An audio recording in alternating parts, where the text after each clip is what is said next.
Merci, M. Coulombe. Alors, l'ouverture vient d'être faite. On a au point 2 l'adoption de l'ordre du jour. Point 3, adoption et suivi du procès-verbal de la séance extraordinaire tenue le 11 décembre 2023. Au point 4, l'approbation et le suivi du procès-verbal de la séance ordinaire tenue le 11 décembre 2023. Au point 5, l'approbation et le suivi du procès-verbal de la séance extraordinaire tenue le 21 décembre 2023. Au point 6, rapport des inspecteurs en bâtiment de la MRC. Au point 7, rapport des membres du conseil et du maire. 8, résolution d'adoption du règlement 625-2024 déterminant le taux de taxe pour 2024. Point 9, résolution transfert des fonds réservés de la bibliothèque aux fonds généraux. Au point 10, résolution pour un contrat aqua-ingénium pour l'étude géotechnique au maritime. Au point 10, résolution d'adoption des dépenses du mois de décembre 2023. La correspondance en 11, 12 points variables, 13 périodes des questions et 14 clôtures de la séance. Alors, M. le maire a déjà déclaré la séance ouverte. Quelqu'un pour proposer l'adoption de l'ordre du jour? M. Richard.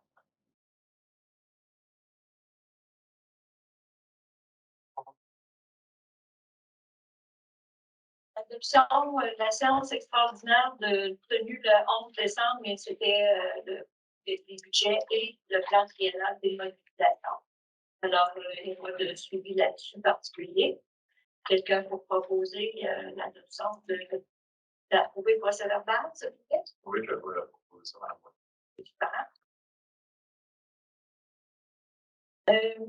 Ensuite, c'est l'approbation et le suivi au procès-verbal de la séance ordinaire tenue le 11 décembre 2023. Alors, les choses ont suivi leur cours normalement. Il n'y a rien de spécial par rapport à cette rencontre-là. Donc, il n'y a pas de suivi particulier. Quelqu'un vous proposer l'adoption de ce procès-verbal, s'il vous plaît? Je propose Mme Moisin. M. Destin.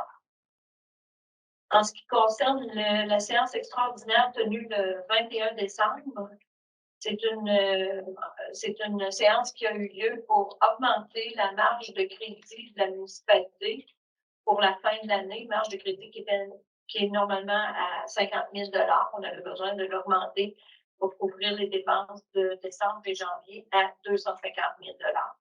Alors, le conseil a donné son approbation là-dessus. Quelqu'un pour approuver le procès-verbal? Je vais approuver, Mme. Merci, Mme.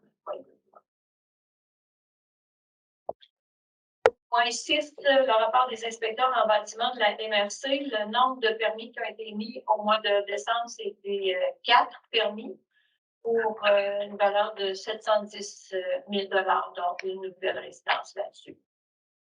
On serait rendu au rapport des membres du conseil. M. Boulet. Premièrement, Mme tous. Il n'y a pas eu beaucoup d'activités depuis le 11 décembre. J'ai justement participé à la séance extraordinaire du 21 décembre dernier. C'est tout pour moi, Mme.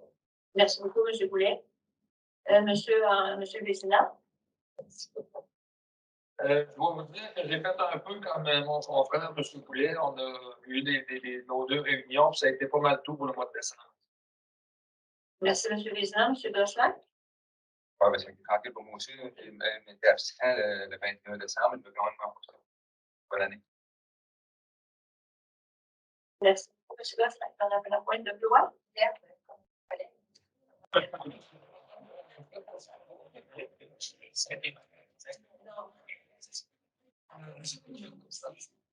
Monsieur Richard. Je vais aller avec l'équipe.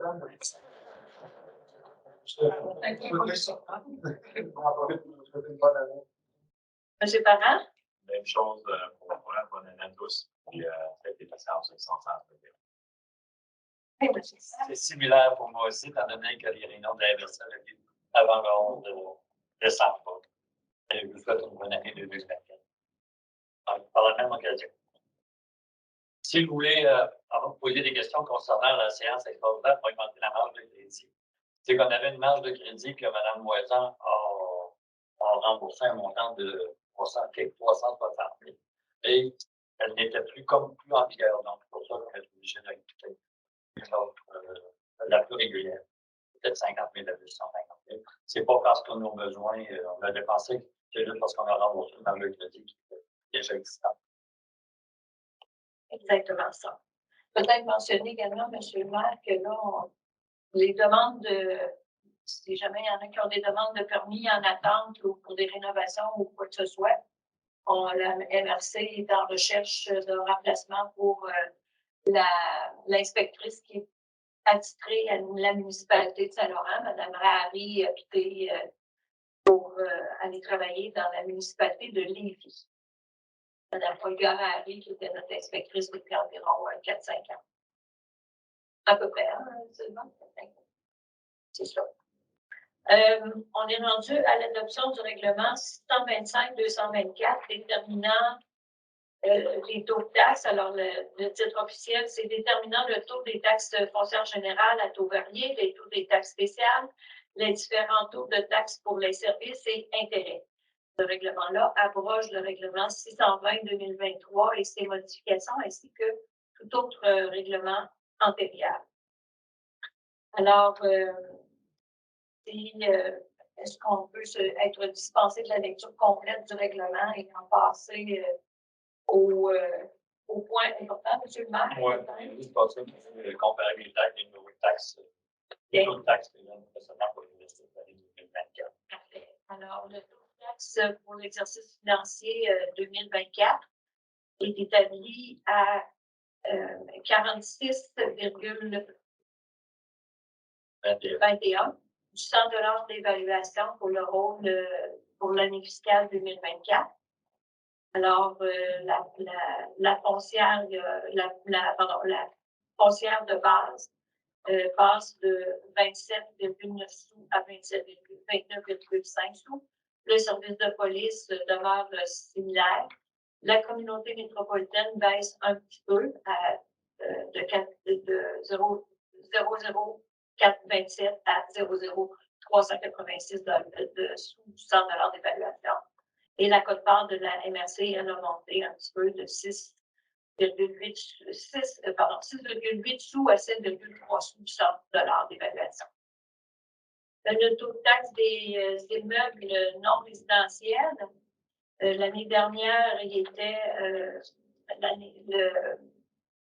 c'est ça, le taux de taxe passe à 85 sous,64 du 100 $ d'évaluation avec la foncière générale, le service de police, les communautés métropolitaines et la quote-part de la MRC. Dans les taxes de secteur, le déneigement pour la rue des Sorciers passe de 315 $ à 418. Ça, c'est une augmentation qui a eu lorsqu'on nous sommes allés en appel d'offres à la fin de l'été dernier. Nous sommes également allés en appel d'offres à la fin de l'été dernier également pour l'assainissement des eaux usées, en fait, au début de l'été. Pardon, excusez-moi, le secteur, l'assainissement des eaux usées, passe cette année de 790 $ à 875 $. Ça, c'est les dépenses de fonctionnement. Le réseau a déjà 5 ans. On doit faire certaines réparations déjà. Et en 2023, il y a eu des montants, des dépenses assez élevées. Sans oublier qu'il y a eu une hausse des intérêts. Exactement. Au niveau des ordures ménagères, c'est au niveau de la MRC, ils sont allés en appel d'offres, alors il y a une augmentation assez substantielle. Au niveau des résidences, ça passe de 166 $ à 197. Au niveau des usagers commerciaux, professionnels et industriels, 266 à 315 pour les établissements qui offrent de l'hébergement contre rémunération, sauf pour les gîtes, les bureaux professionnels, ou dont le propriétaire est résident. Au niveau des fermes, des cafés, restaurants, casse-croûte, ça passe de 380 $ à 450 $ par année. Épicerie, quincaillerie et autres établissements, marina, terrain golf, de 540 à 640 $. Et pour tous les autres types de commerce, de 266 à 315 $. La tarification pour les bacs à ordures au chemin de la Chalouperie demeure le même à 40 $. Les tarifications pour l'éco-centre, bien ça, c'est toujours selon ce qui nous est facturé par la Ville de Québec. En ce moment, la tarification s'applique à partir de la 6e visite et les subséquentes. On n'a pas eu d'avis comme quoi là, ça pourrait être changé. Ensuite, au niveau des vidanges de phosphatique, ben, c'est là qu'on est allé en appel d'offres pour une vidange régulière aux 2 ans, une fosse de 3,9 mètres cubes. Celles qui sont faites, les vidanges aux 2 ans pour une résidence permanente, c'est à partir de 80 $ à 115. Pour les usages saisonniers, celles qui sont vidées aux 4 ans, ça passe de 40 $ à 57,50. Et ensuite, pour les vidanges complètes des fosses de rétention, selon les volumes des fosses, de 240 $ à 335. Après ça, en saison hivernale, c'est 280 à 395. Pour les plus grandes fosses de rétention de 1500 gallons et plus, 340 $ à 500 et ces mêmes fosses-là en hiver, 390 à 560. La tarification annuelle pour les résidences qui ont des infections par rayon ultraviolet, les tarifications vont toujours selon ce que la compagnie va facturer à la municipalité. Et pour l'instant, la tarification également annuelle pour les licences pour chiens demeure à 10 $. Permis et compensations pour les roulottes, ça c'est un ancien règlement. Il y avait des gens qui avaient des droits acquis, donc ces tarifs-là ne changent pas.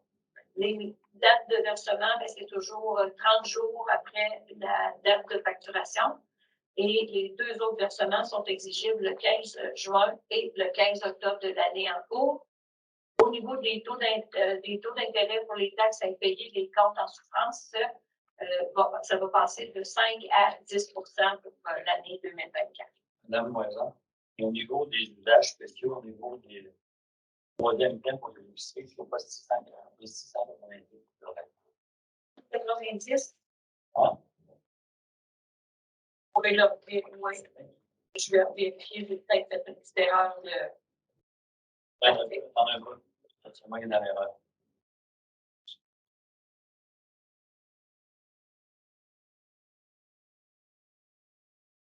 Le questionnement thalassique 5B. Bon, Ça va, c'est correct? Une augmentation de 10%. Fait que c'est correct partout? Oui. C'est bon. Et moi.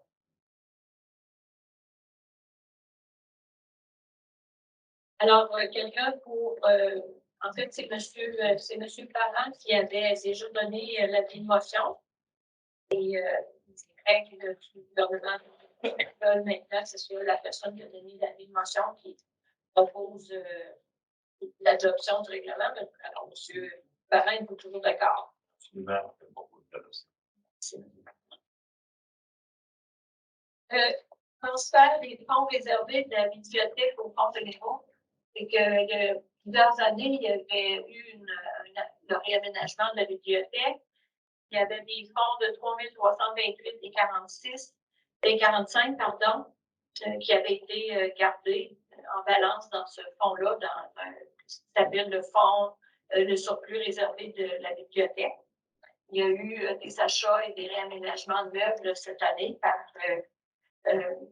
achat auprès de la compagnie Resource et modification de meubles par l'artisan, les mêmes mon père. Alors, c'est de transférer la balance qui est à la hauteur de 3 328 $ et 45 sous vers les fonds généraux pour payer ces immobilisations-là.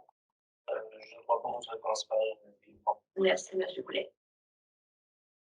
Le contrat, on a parlé à l'automne dernier pour un entrepôt pour les travaux publics, alors qui devrait être installé tout près de l'abri permanent. Cet entrepôt-là nécessite, vu que c'est au pied d'un talus, va nécessiter une étude géotechnique. C'est le meilleur endroit où le placer, mais l'étude géotechnique est obligatoire dans ces cas-là. Donc, cette résolution-là est pour octroyer le contrat pour l'étude géotechnique du talus situé sur l'ancienne fondation près de l'abri permanent, afin de préparer les plans pour l'entrepôt pour les travaux publics. Le coût de cette étude-là est de 5 995 avant les taxes, à plus de 85 sous du kilométrage. Donc, proposer d'octroyer ce contrat-là à Aqua Ingénium, pardon. Propose. Merci, M. le Président. Alors, on a marqué Ingénierium, mais c'est Ingénium. L'adoption des dépenses pour le mois de décembre 2023, alors les dépenses totalisaient, incluant les salaires, 238 540 et 45 sous pour le mois de décembre dernier. Quelqu'un pour proposer l'adoption des dépenses? Je propose l'adoption des dépenses. Merci, M. le Président. Dans ces dépenses, vous avez les travaux qu'on a faits sur le site de remplir les besoins. Faire avoir un montant assez raisonnable versus les études qui avaient été faites.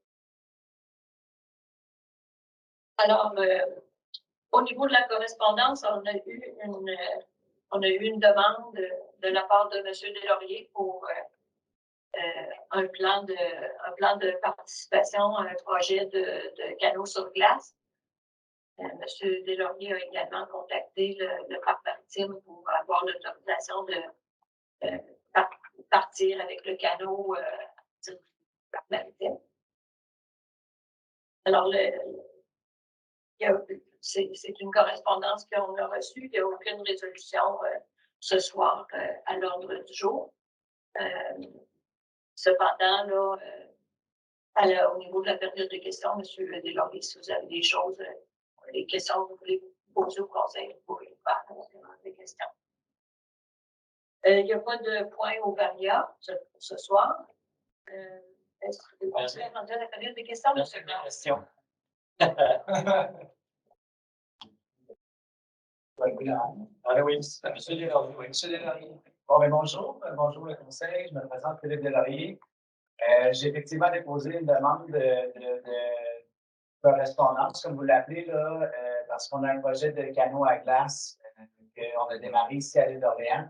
En fait, je suis en collaboration avec les Lachance, qui m'aident beaucoup en tout ce qui est partage de connaissances. Les Lachance qui sont ici à Saint-Laurent, qui sont des pionniers de canot à glace. Puis notre objectif dans notre projet, oui, c'est de ne pas faire du canot à glace, mais c'est aussi parrainer l'île d'Orléans en lien avec le village maritime de Saint-Laurent, en collaboration également avec le parc maritime qui est un espace historique pour tout ce qui est charcuterie, tout ce qui est naval également.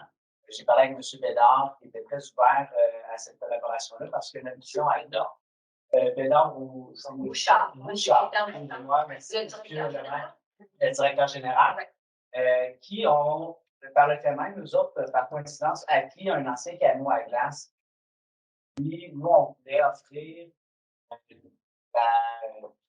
ce qu'on appelle l'interprétation par rapport au sport historique qu'on a utilisé ici à l'île d'Orléans dans le temps pour traverser, qui est maintenant aujourd'hui rendu un sport qui peut être considéré comme extrême, mais qui est un sport qui se veut historique et qui est une richesse aussi qu'on a ici à l'île d'Orléans, avec lequel on voulait mettre en valeur vraiment l'ensemble de l'œuvre.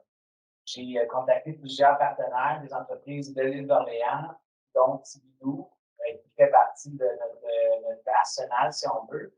Et on veut, avec le canot à glace, notre équipe, on a ici à l'île d'Orléans, faire vraiment rayonner et apporter une diversité puis un attrait, je pourrais dire touristique, mais un attrait qui est historique en hiver. Chose que je pense qu'à Saint-Laurent et à l'île d'Orléans est un peu moins populaire là, au niveau des attraits.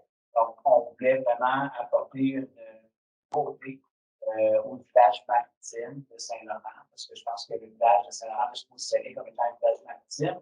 On trouvait que le lien était bon de développer ce partenariat-là entre le village notre équipe de canot et l'interprétation qu'on peut offrir avec le parc maritime, d'en faire un ensemble. On est plusieurs joueurs là, des canotiers qui résident à l'île d'Orléans. Moi, je suis le chef d'équipe, entre autres, là, donc c'est moi qui ai parti de l'équipe. C'est la chance qu'ils m'ont vendu le canot également. Puis, cette famille-là, c'est une famille souche qui partagent vraiment leur culture à travers le canot à glace. Puis, mon objectif à moi, c'est de faire rayonner l'île d'Orléans, les commerçants aussi, mais le village de Saint-Laurent, qui veut se positionner vraiment comme village maritime, d'apporter un attrait pour pouvoir se présenter à l'hiver. Les gens vont pouvoir venir nous voir pratiquer au parc maritime également.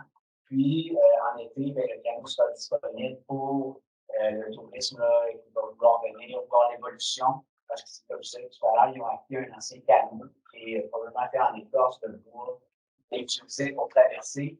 Puis, nous, on vient offrir le modèle un peu plus à jour du canot à glace actuel pour que les gens puissent faire l'interprétation et vraiment s'éduquer à travers ça. Partager l'héritage finalement qu'on a à travers ce sport. Donc, Votre intention, c'est pas de faire les courses en canot? Effectivement, oui. Oui, c'est sûr que nous, on fait les courses en canot. C'est notre façon de faire rayonner, en fait, l'île d'Orléans, faire rayonner le sport. Les courses en canot, c'est un sport, c'est autre.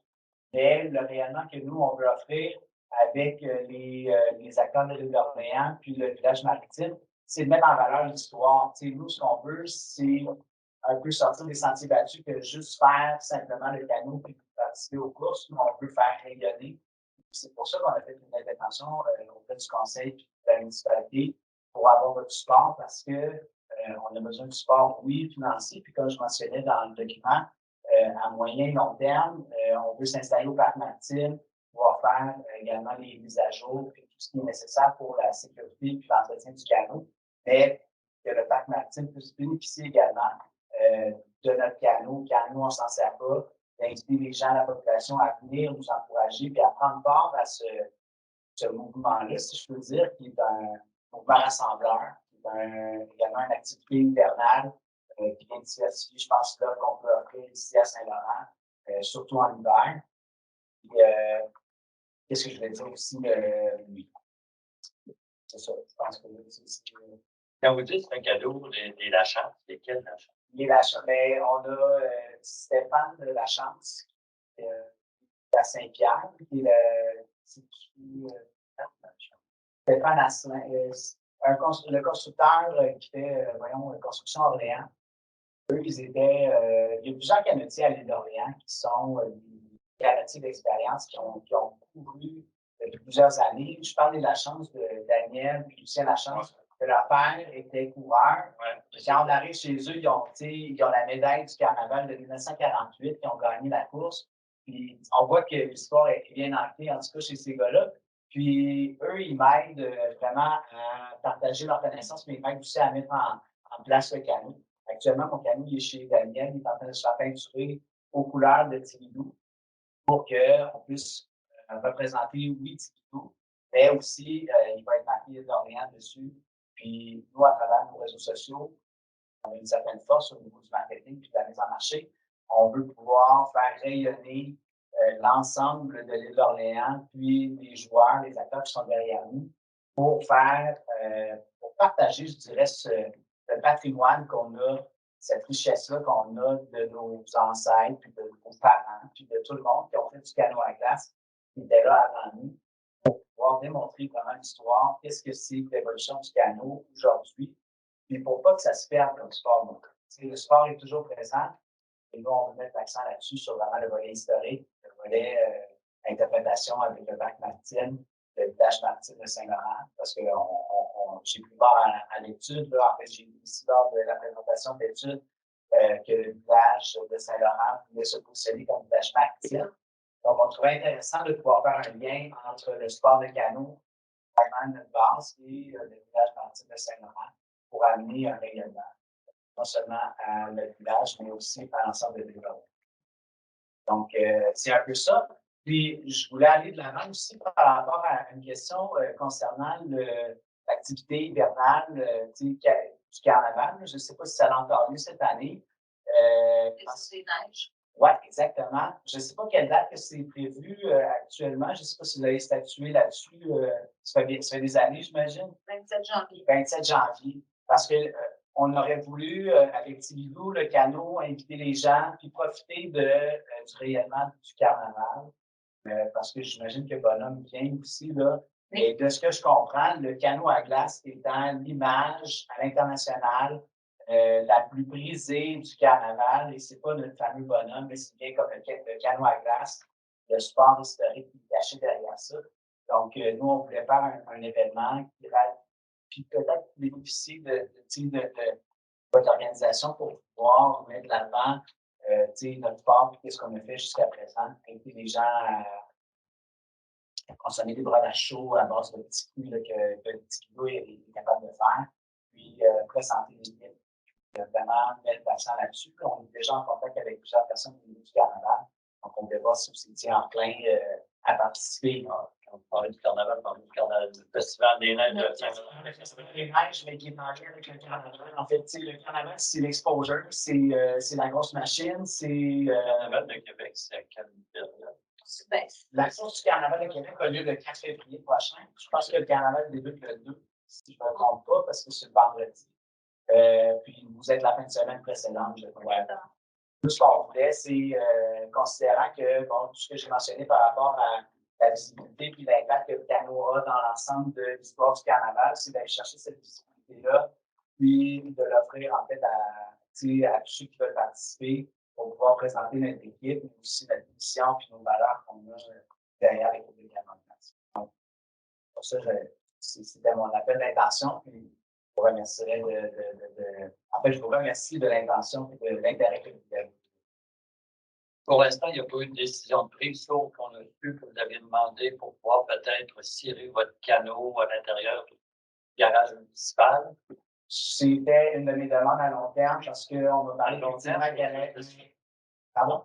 Demande à long terme dans quel sens? Oui, long terme dans le sens où l'entrepôt n'est pas construit déjà, de ce que je comprends. Fait que c'est long terme, c'est dans ce sens-là.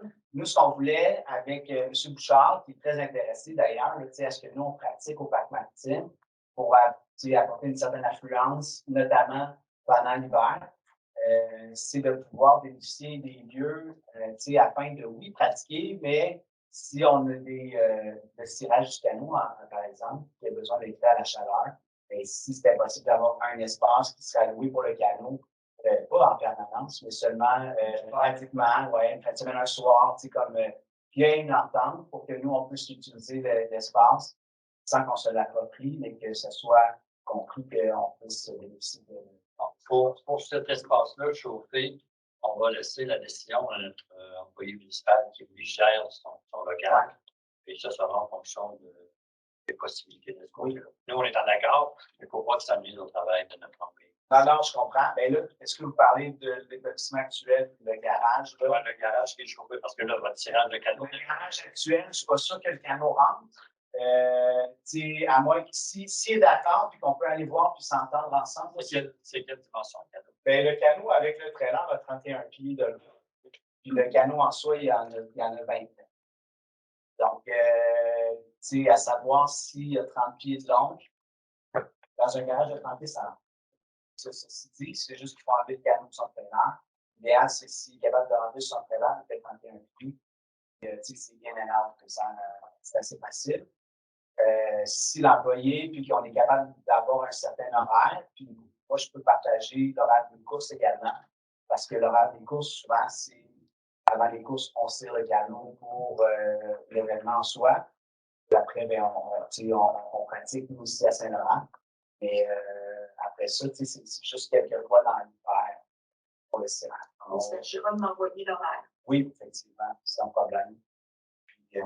C'est ça. On trouve que c'est une excellente idée. Nous,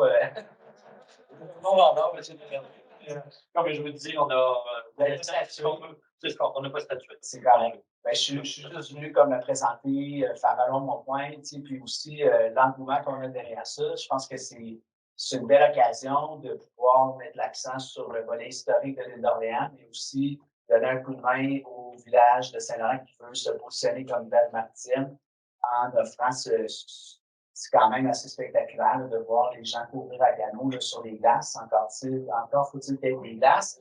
Mais heureusement, l'hiver s'installe tranquillement en janvier. Donc, on est content pour ça. Mais non, c'est ça, on est très enthousiaste face à ça. Puis, on sera encore plus enthousiaste d'avoir l'appui de la municipalité derrière notre projet. C'est bon. Mais je ne sais pas s'il y a un certain intérêt au niveau du. Donc, On va en discuter de ça avec pour l'organisation.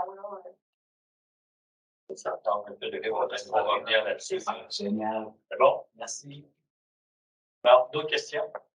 Quelle est l'expérience de la firme avec toi, ingénieur en géotechnique? Je sais qu'ils sont bons en faux sceptique, mais j'ai réussi mal à avoir Nous, c'est Mme Poisson, c'est la firme qui nous a été recommandée par nos inspecteurs en bâtiment pour la MRC en disant que c'est sûr de votre coup. Oui. Oui.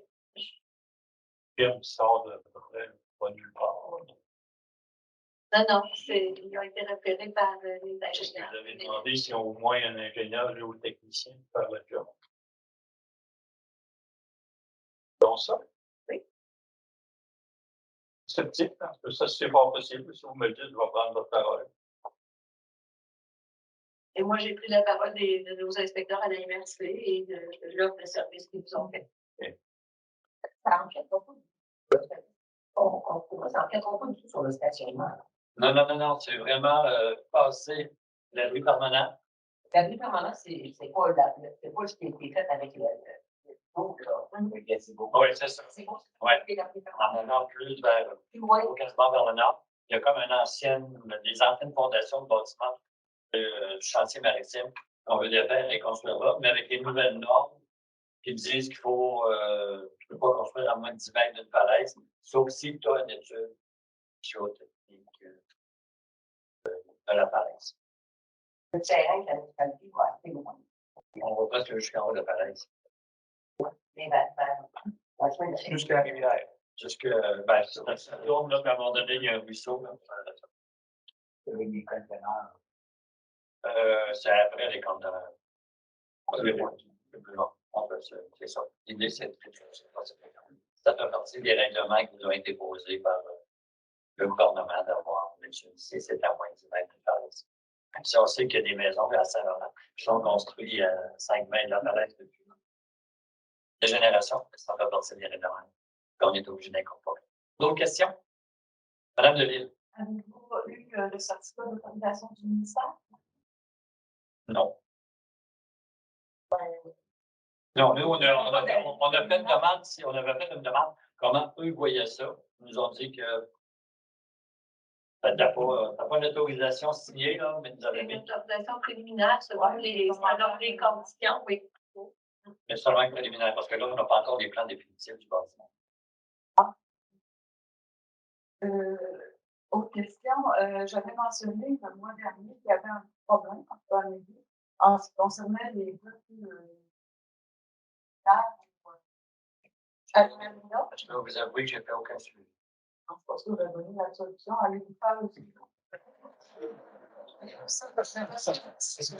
Oui, c'est ça, une petite soit. Non, ah, parce que ça faisait partie des questions par rapport à la luminosité l'hiver, si on peut les aider, c'est dans les demandes, c'est juste pour sortir à canot. Après ça, j'ai pas. Ils ont vu Il y en a juste un, non? Ah, OK.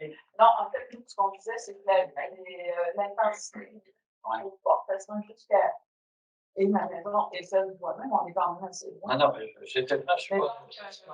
Mais on a maritime avec M. Parent. Pas le plan maritime, mais dans la réunion de ce soir. Une réunion du club nautique de soir, puis on est deux. On essaie de s'en rappeler. L'autre question que j'appelle, ben, ça concerne aussi la marine. J'ai vu qu'ils avaient, je pense que c'est sur Facebook que j'ai vu ça, qui sollicitait la participation éventuelle d'artisans, producteurs, tout. Je ne sais pas si c'est pour un festival. Est-ce qu'il y a un lien avec les marchés? Je ne comprenais pas trop le lien. Aucun lien. C'est une idée qui est venue d'un des administrateurs qui est membre de classe B du club nautique et qui a lancé l'idée comme ça sur le babillard de l'île, puis qu'il y a eu des gens qui ont répondu qu'ils seraient intéressés de participer à un genre de Ça fait aucun lien avec ce que Ce que je veux dire, c'est que la municipalité. C'est quoi qu'est-ce que vous allez faire par rapport à ça? C'est comme un peu la même. Je me dis, c'est un priorité. Et qui est engagé sur un milliard de l'île Lorraine. On en a jamais discuté au niveau du CA. C'est à l'ordre du jour de votre. C'est même pas l'ordre du jour. C'est pas si simple. Ben, je pense que c'est juste comme une organisée, parce qu'ils veulent, je pense, dynamiser. Parce que je voyais une contradiction d'une certaine façon. C'est comme je me dis, c'est tellement une idée que c'est ça sur le balayeur de l'île. Il y a eu des réponses de certains commerçants qui. Peut-être un sondage. C'est ça, oui. Ça va aller plus loin. Ben non, c'est juste que je essayais de comprendre la logique en arrière. Est-ce que vous avez mentionné que l'inspectrice avait quitté, celle qui s'occupait des permis de Saint-Laurent, donc je présume qu'en attendant son remplacement, elle est partie avec les autres? Oui, c'est ça. J'ai vu qu'elle Oui. Est-ce que c'est réparti dans. C'est réparti, Là, actuellement, il reste un inspecteur et demi pour toute la déclaration. ils sont pour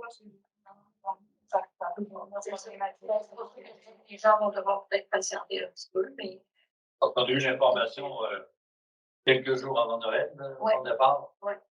Fait que la rencontre de la MRC est mercredi. C'est pour ça que j'ai vu notre commencer à engager dans le groupe ainsi qu'une adjointe administrative. Oui, mais pardon? en fait, c'est la personne qui était inspecteur en environnement qui prend, parce que l'aménagiste a quitté. Donc, l'inspecteur en environnement va prendre des tâches en titre d'aménagiste. Mais il n'y a pas plus de personnes au niveau de l'inspection en ce moment. Donc, on a perdu un aménagiste, puis on vient de perdre un inspecteur qu'on va remplacer. Mais avec tout le processus d'emploi. D'autres questions? Quel était le taux de taxe l'an dernier? Parce qu'on a parlé du taux, vous avez donné tous les taux l'an dernier, sauf que là, le taux total est pas le taux. Le taux l'an dernier, vous avez parlé de 0,46. 44,09. Ah, ok, merci. Donc, c'est une augmentation de 4. On va éviter de rechercher dans mon 4,85. 4,80. 4,85. Donc, au niveau des ordres managers, c'est 8% d'augmentation. Au niveau des